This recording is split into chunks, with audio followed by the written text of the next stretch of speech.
Bonjour Monsieur Saïd Hamzazi, vous êtes le ministre de l'Éducation nationale, de la formation professionnelle, de l'enseignement supérieur et de la recherche scientifique, porte-parole du gouvernement. Merci d'être avec nous aujourd'hui et de nous accorder cette interview. Merci pour l'invitation, c'est toujours un plaisir de me retrouver avec vous au sein de cette prestigieuse faculté des sciences humaines de l'Université Ibn Zahra. Merci. À l'instar des autres pays du monde, le Maroc a choisi de s'ouvrir davantage sur les systèmes éducatifs internationaux, notamment ceux des pays anglo-saxons, en adoptant le nouveau système bachelor au lieu du LMD.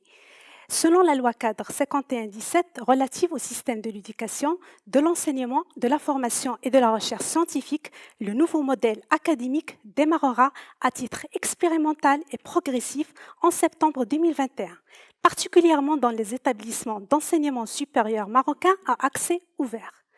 D'après vous, Monsieur le ministre, en quoi consiste exactement cette mesure?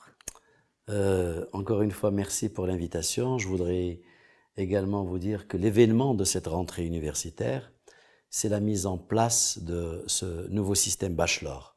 Alors, comme je l'ai dit, le bachelor ne vient pas remplacer le LMD. Il vient remplacer la licence d'études fondamentales qui est dispensée dans les établissements à accès ouvert. Cette licence qui abrite aujourd'hui 87% des étudiants de l'ensemble du royaume. Et donc, aujourd'hui, cette licence elle constitue une force, mais en même temps une faiblesse, dans la mesure où le niveau de diplomation au niveau de cette licence est très faible et ne dépasse pas 20% dans la majorité des facultés, soit dans les champs disciplinaires droit-économie ou en sciences ou en lettres et sciences humaines. Et donc, le Maroc se lance dans un chantier pédagogique très important et très prometteur. Il a démarré cette réflexion depuis 3 années maintenant, en octobre 2018, dans le cadre d'une démarche participative. Les enseignants, les chefs de département, les syndicats, les responsables ont participé à cette grande réflexion et ont évalué le système de licence actuel qui a montré une certaine faiblesse, à savoir au niveau, comme je disais, de la diplomation, c'est-à-dire le rendement interne des universités, mais également aux nombreux étudiants qui quittent l'université sans aucun diplôme. Quelques 45% d'étudiants restent 3-4 années et quittent l'université ni avec le DUG ni avec la licence. Mais également cet abandon scolaire, cet abandon universitaire qui est quand même frustrant, non seulement pour les étudiants qui vont quitter l'université sans obtenir aucun diplôme, mais également pour les enseignants, et notamment ceux de première année ou deuxième année, où il y a un vrai problème de niveau, il y a un vrai problème de maîtrise de langue qui fait que ces étudiants quittent l'université. Et donc, il était nécessaire et indispensable, après 18 ans de ce système LMD, de revoir un peu notre copie, et puis de ne plus subir cette sélection par l'échec. Parce que si on est dans un système à accès ouvert où il n'y a pas de sélection, finalement c'est l'échec qui permet de sélectionner ces étudiants. 45% d'entre eux quittent, abandonnent, et il n'y a vraiment que la crème de la crème qui reste dans l'université. Et donc, pour adopter un nouveau système, on a essayé de regarder ce qui marche le plus. Et on a adopté, comme vous l'avez si bien dit, on a adopté une ouverture sur le monde anglo-saxon en nous appropriant ce diplôme qui est le bachelor, qui est le diplôme le plus communément répandu à l'échelle mondiale. Aujourd'hui, la licence n'existe uniquement qu'en France. Et donc le bachelor, il est en Asie, en Europe du Nord, en Amérique. Et donc je pense que le Maroc, pour qu'il reste arrimé au système d'enseignement supérieur international, il faut absolument qu'il puisse avoir les mêmes standards, les mêmes diplômes. Et donc, voilà, nous avons commencé cette réflexion en 2018. Aujourd'hui, nous sommes prêts. On était prêts avant la crise Covid. Malheureusement, la crise Covid nous a un peu forcé la main et on a retardé le lancement à partir de cette rentrée 2021. On le fait de manière progressive, en invitant les universités à faire le choix de commencer cette année ou l'année prochaine, dans la mesure où l'année prochaine, ça va être une rentrée généralisée pour le bachelor. Et je pense qu'aujourd'hui, 10 universités sur 12 ont voulu être parmi les universités pionnières dans la mise en œuvre de ce bachelor. Et aujourd'hui, on ne peut que nous réjouir que l'université Ibn Zohr, où on se retrouve, puisse proposer quelques 29 projets de bachelor. 10 sont déjà accrédités, les autres vont l'être, Inch'Allah, le vendredi prochain lors de la réunion de la Commission nationale de coordination de l'enseignement supérieur, qui va accréditer le reste de ces filières. 160 bachelors quand même qui ont été soumis. Ça montre de la dynamique, de l'adhésion et de l'implication des enseignants des différentes universités. C'est pas rien, c'est important pour nous. Nous sommes en train de continuer cette évaluation par l'ANEAC et je pense qu'on sera au rendez-vous, Inch'Allah, pour la rentrée prochaine. Il va falloir mettre en œuvre un certain nombre de mécanismes pour réussir ce bachelor et je pense que les universités sont prêtes, notamment des tests de positionnement pour pouvoir évaluer le niveau de langue de ces étudiants dans la mesure où nous avons mis en place une année fondatrice. Cette année fondatrice nous permet de réussir cette transition secondaire supérieure. Donc, il y aura des modules de langue. Nous allons insister sur plutôt une approche d'acquisition de compétences de langue, plutôt une validation de modules de langue. Et c'est ça qui diffère par rapport à ce qu'on faisait par le passé. Aujourd'hui, l'étudiant arrive, passe un niveau de compétence, il est positionné, soit A1, A2, B1, B2. En fonction de son niveau, on va lui octroyer un contenu pour pouvoir évoluer et améliorer le niveau de compétence en langue. Nous avons conditionné l'obtention du bachelor par l'obtention d'un niveau de compétence B2. Pourquoi? Parce que nous avons besoin que cette acquisition de compétences soit une affaire individuelle, personnelle et volontariste de l'étudiant lui-même. C'est pas lié uniquement à la validation de modules, mais plutôt à une acquisition d'un niveau donné. Et c'est pour ça que pendant les 4 années, si l'étudiant n'arrive pas à avoir le niveau B2, eh ben, on va différer sa diplomation d'un semestre pourvu qu'il puisse pendant ce semestre supplémentaire, rattraper et obtenir ce niveau de langue. J'insiste sur ce point-là parce que c'est un point crucial. Aujourd'hui, on ne peut pas nous permettre de diplômer des étudiants de l'université sans qu'ils puissent avoir un niveau de compétence linguistique important. Les employeurs demandent un niveau de compétence linguistique, le master demande un niveau de compétence linguistique. Alors les étudiants qui arrivent avec un niveau par exemple de français déjà bon, B2, on peut lui proposer l'anglais. Et c'est un avantage indéniable pour lui dans la mesure où il va pouvoir maîtriser 2 langues plutôt qu'une étrangère et gratuitement à l'université. Et donc l'université va faciliter ces tests de positionnement qui vont se faire de manière gratuite, l'acquisition de ces compétences linguistiques de manière gratuite, mais également le passage des tests de niveau par la suite de manière gratuite. Et la certification de manière gratuite. Et c'est extraordinaire. Cette année fondatrice également va être l'occasion de mettre en place ce qu'on appelle les soft skills. Ces lauréats, ces étudiants, on a besoin qu'ils aient du leadership. Nous avons besoin qu'ils aient de la personnalité, qu'ils soient entreprenants, qu'ils ont la capacité de travailler en groupe, qu'ils aient un esprit critique. Et donc, c'est important aujourd'hui, pour que ces lauréats puissent avoir toutes ces compétences, il faut absolument leur donner l'occasion de l'apprendre. Dans l'ancien système, ils n'avaient pas l'occasion d'apprendre toutes ces compétences. Et donc aujourd'hui, nous avons décliné ces soft skills année par année. Au début, c'est des soft skills, des study skills, comment travailler à l'université, comment s'organiser, comment préparer ses examens, comment faire ses fiches de synthèse. Et donc comment, une année préparatoire. Une année préparatoire. Et après, ça va être des civic skills, c'est-à-dire de la citoyenneté, de la prise d'initiative. Après, ça va être les life skills aussi. Et après, les professional skills, c'est-à-dire on donne des compétences à l'étudiant pour qu'il puisse, s'il a une idée innovante, qu'il puisse développer un projet entrepreneurial. Et c'est ce qu'on favorise aujourd'hui, c'est que l'étudiant puisse, au cours de ses études, avoir un projet entrepreneurial comme ça. En fin de cursus, une fois qu'il est diplômé, il peut avoir une idée qui a suffisamment mûri et qui peut faire l'objet d'un projet entrepreneurial important. Aujourd'hui, l'employeur veut un étudiant épanoui, veut un étudiant entreprenant et veut un étudiant qui maîtrise plus ses compétences, les soft skills, plutôt que les compétences dures, les hard skills.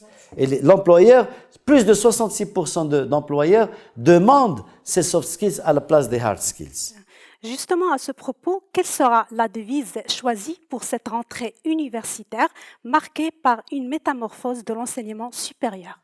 Alors, d'abord, une rentrée en sécurité. Nous sommes toujours en train de vivre une crise épidémique et sanitaire importante. Et donc, aujourd'hui, les universités sont en train de prendre beaucoup de mesures pour que cet enseignement se fasse dans des conditions sanitaires adéquates, avec un protocole sanitaire rigoureux pour la gestion des grands effectifs notamment. Et donc, nous faisons confiance à ces universités, aux établissements universitaires, mais également à l'expérience acquise durant l'année dernière pour gérer cette crise sanitaire. Et donc, un premier objectif, c'est une rentrée en sécurité. Deuxième niveau, c'est la mise en place de ce grand chantier. C'est vrai que ça va chambouler le paysage de l'enseignement supérieur, mais ça va créer une dynamique importante. Il ne faut pas oublier que le système LMD a 18 ans et toute réforme, tout système pédagogique a besoin d'être réformé après une dizaine d'années. Et donc, quand on a ouvert ce chantier, cette réflexion, ça a créé une dynamique. Et cette dynamique, elle ne peut être que positive parce qu'elle invite les enseignants à revoir leur méthode de travail, revoir leur contenu, faire une autocritique et anticiper sur les nouveaux métiers. Et c'est ça qu'on demande à nos enseignants. Alors, ça ne va pas complètement chambouler le paysage de l'enseignement supérieur, étant donné que nous allons fonctionner en parallèle entre la licence et le bachelor, dans la mesure où aujourd'hui, comme j'ai dit, il y a 10 universités sur 12 qui vont démarrer le bachelor, et dans ces universités qui vont l'adopter, ça ne concerne pas toutes les filières, mais ça concerne une partie des filières. Et donc, on va un peu fonctionner en parallèle entre la licence fondamentale et le bachelor, sachant que l'année prochaine, ça va être généralisé à tous les niveaux et à toutes les universités. Pour la devise, vous n'avez pas encore choisi une devise ou un slogan pour cette rentrée? Un slogan, c'est une rentrée sûre pour réussir. Une rentrée en sécurité pour réussir nos études. D'accord, c'est parfait. Toujours dans le même contexte, le nouveau cahier des normes pédagogiques nationales du bachelor ose et offre pour la première fois un cadre réglementaire flexible, moins prescriptif et ouvert sur la technologie, en incitant ainsi les établissements à devenir de vrais acteurs de changement académique et organisationnel. En parallèle, les agences d'accréditation CNESES et l'ANIAC identifient des dispositifs d'évaluation tout en mettant l'étudiant sur le chemin d'apprentissage et aussi de l'insertion socio-économique. Alors, selon vous, Monsieur Hamzazi, comment faire du bachelor un levier efficace de transformation académique de notre système éducatif et quels en sont les enjeux clés? Alors, il faudrait rappeler un principe, c'est que aujourd'hui, le bachelor ne va pas être la baguette magique demain pour changer complètement les pratiques de l'enseignement supérieur. Absolument pas. On se donne une occasion nouvelle pour créer une nouvelle dynamique, de nouveaux leviers pour améliorer la qualité de l'enseignement supérieur à travers cette réforme-là. Et donc, on ne dit jamais que ce bachelor va être vraiment la baguette magique. Demain, tous les étudiants vont avoir un super niveau en langue, vont être opérationnels dans le monde professionnel. On Donc le dit toujours pas. Ça évolue avec le contexte environnemental. Tout à fait. Alors, ce bachelor, j'ai omis tout à l'heure de le dire, ça va également être l'occasion de donner l'occasion aux étudiants de développer l'auto-apprentissage, de compter sur soi, mais également de faire des stages sociaux pour développer ses compétences de vie. Parce qu'un étudiant, il ne vit pas uniquement à l'université, il vit dans un environnement, il faut absolument qu'il puisse avoir l'occasion d'apprendre la vie. Et apprendre la vie, c'est pas uniquement à l'université, mais c'est également lors de ces expériences de stages, de mini-stages, dans différentes entreprises ou associations. Faire du soutien scolaire en milieu rural, pour moi, est un véritable exercice pour cet Une étudiant expérience. et une très belle expérience. Aller faire, je ne sais pas, travailler dans une manutention dans une entreprise et apprendre vraiment le b.a.-ba d'une entreprise est une très belle expérience également pour ce jeune-là. Et donc, c'est cette alchimie qu'on veut créer aujourd'hui dans l'université marocaine. C'est concilier entre cette formation académique et ces possibilités d'apprendre d'autres compétences dans l'environnement de cette université. Ça sera également l'occasion, comme j'ai dit, aux enseignants d'innover, de revoir leur contenu, revoir leur façon de faire, de prendre un temps de réflexion et dire est-ce qu'ils sont suffisamment efficients, est-ce que leur message passe aux étudiants, comment ils peuvent l'améliorer. C'est toujours utile de créer des réformes comme ça parce que c'est un moment très fort de contemplation et d'autocritique qui ne peut être que positif sur l'amélioration de la qualité de l'enseignement supérieur. Et donc, notre défi est celui-ci, que ce système puisse créer la dynamique nécessaire pour améliorer les profils de nos étudiants et insuffler de la qualité dans l'enseignement supérieur. D'accord. La transition vers le système bachelor est choisie comme une alternative pour mettre à niveau l'efficacité de l'enseignement supérieur, tout en mettant en avant, premièrement, la favorisation de l'employabilité des étudiants, deuxièmement, l'ouverture du système éducatif marocain sur les standards internationaux, troisièmement, le renforcement de la mobilité internationale des étudiants et quatrièmement, l'amélioration du rendement interne des établissements à accès ouvert. Ce changement peut entraîner des ramifications collatérales et systémiques sur le rôle des leaders académiques et des enseignants, du système d'évaluation, du contrôle de la qualité pédagogique et de l'efficacité institutionnelle. D'où ma question, Monsieur le Ministre, quel est l'impact de ces 4 objectifs majeurs dans le domaine de l'enseignement supérieur sur le plan pédagogique et académique? Fort impact, certainement. Aujourd'hui, la mise en place de ce bachelor va effectivement favoriser la mobilité des étudiants. Alors pourquoi? Parce que nous allons adopter le système de crédit, les ECTS, les European Credit Transfer System. Et donc c'est la devise, si vous voulez, académique internationale. Un étudiant peut bien faire un semestre au Maroc, il ira dans un autre pays étranger pour faire un autre semestre. Pour nous, c'est fondamental et très utile, la mobilité. Tout à fait, que cet étudiant puisse avoir l'occasion de connaître un autre environnement, pas uniquement pour les études ou pour l'acquisition de langue, mais pour apprendre la vie encore une fois, pour échanger avec d'autres personnes qui sont différentes de lui et pour favoriser cette interculturalité. Donc aujourd'hui, un étudiant qui bénéficie de cette mobilité va revenir dans son pays en ayant énormément appris des autres et en ayant également fait son autocritique et prendre le temps de se regarder et de voir un peu qu'est-ce qui lui manque en termes de compétences et comment il peut les améliorer. Et donc la mobilité est quelque chose de fondamental. L'autre chose sur laquelle vous avez insisté, sur le rendement interne des établissements accès ouvert. Comme je disais, l'accès ouvert aujourd'hui est malheureusement est le maillon faible du système d'enseignement supérieur. Et malheureusement, c'est celui qui abrite le plus d'étudiants. Comment faire de ce maillon faible la force du système d'enseignement supérieur? Un point fort. Un point fort. 87% des étudiants, c'est la majorité des étudiants.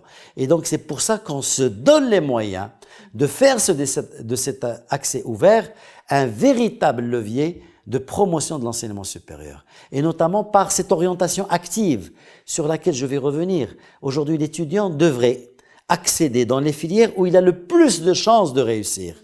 On ne peut plus s'orienter et aller choisir des filières par défaut. Donc vous respectez le choix des étudiants. On va respecter le choix des étudiants, mais compte tenu et basé sur leur cursus pédagogique au niveau du lycée. La plateforme que nous avons mise en place, elle tient compte justement des appréciations et des notes académiques de cet élève quand il était au lycée.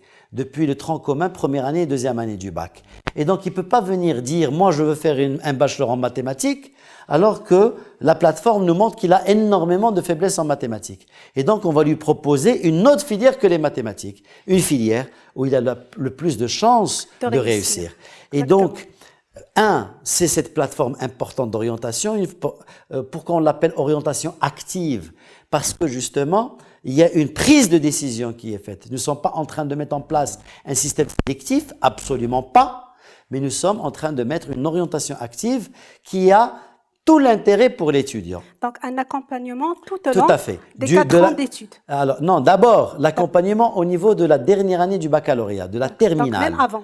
Tout à fait. Oui. Elle est importante, cet accompagnement, parce que il y aura des rencontres avec les parents, il y aura un véritable conseil pédagogique. Et aujourd'hui, ce qui est extraordinaire, c'est qu'il y a un travail qui se fait entre les conseillers en orientation du secondaire avec ceux de l'université pour justement pouvoir réussir cette transition secondaire supérieure qui est souvent très très mal vécue par les étudiants et dans laquelle ils éprouvent une frustration monumentale quand ils se retrouvent dans un environnement universitaire qui est différent de système de classe. Vous avez également parlé de souplesse de ce cahier de normes pédagogique. Effectivement, nous avons élaboré un cahier de normes pédagogique national spécifique au bachelor en révisant un certain nombre de normes. Pourquoi? Justement pour que on puisse intégrer un certain nombre d'approches pédagogiques, notamment l'adoption de ce système hybride entre le présentiel, l'auto-apprentissage des étudiants et une alternance pour favoriser la pédagogie inversée, pour favoriser l'autonomie de l'étudiant. Il ne faut plus que l'étudiant subisse un enseignement de la part d'un enseignant au sein d'un amphithéâtre. Il faut absolument qu'on donne l'occasion à cet étudiant de découvrir son cours chez lui et de venir à l'amphithéâtre pour interagir avec l'enseignant. Et nous allons, dès septembre, adopter ce système dans l'enseignement des langues et dans l'enseignement des soft skills en prenant un tiers de l'enseignement en présentiel et 2 tiers à distance à travers des plateformes spécialisées et dédiées pour l'enseignement des langues et spécialisées et dédiées pour l'enseignement des soft skills. Donc, ce sera une rentrée exceptionnelle. Une rentrée exceptionnelle, une rentrée qu'on attend depuis 2 années parce qu'on devait la lancer avant la crise Covid et une rentrée, Inch'Allah, réussie et en sécurité.